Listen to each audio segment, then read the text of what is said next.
Similar to any activity, putting a great deal of time and effort into a hobby or a subject will slowly prove results. With enough practice, any challenge, regardless of difficulty, will gradually become easier. After enough picture puzzles, you learn to finish the sides first before moving toward the center. After enough stains, you learn to pat instead of wipe. But what happens when you encounter a new challenge? Humans have subconsciously trained themselves to learn a certain way. But what happens when the way of learning is challenged? Carto takes this concept and provides a new refreshing take on puzzles, forcing players to rethink solutions and flip the script. Released in Q4 of 2020, Carto has managed to hide as an uncut gem. This diamond in the rough follows a little girl named Carto, who has been separated from her grandmother during a vicious windstorm. Finding herself stranded within the vibrant grasslands, Carto is left with nothing but the power of the map. What makes this game unique is the powers that this map possesses. Carto can lift and shift plots of land, allowing them to be placed anywhere and anyhow. You can move and rotate lands as long as the sides match. This means that forests cannot be touching plains directly. This rule applies to all biomes and structures. This simple function is the meat and bones of the game. As you search for your grandmother, you will come across a handful of unique characters who could all use your help in one way or another. Through various puzzles involving the map, Carto has no trouble sparing some time to aid those in need.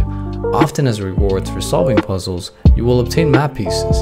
These map pieces are crucial to progressing through the game. Luckily, the game won't let you progress unless you find all collectibles left behind, so no need to worry about missing a piece of the map. As I progressed through Carto, I was soon worried that the map shifting mechanic was not enough to support a game. Sure, it was interesting to see how each map piece interacted with another, but after about an hour of expanding and exploring the world, I became rather bored of the concept. I would match a forest biome with a forest biome, only to find two more map pieces that just so happened to also be forest biomes.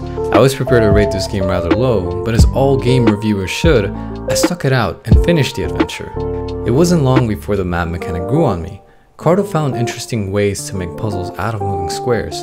At first, the puzzles were simple to overcome.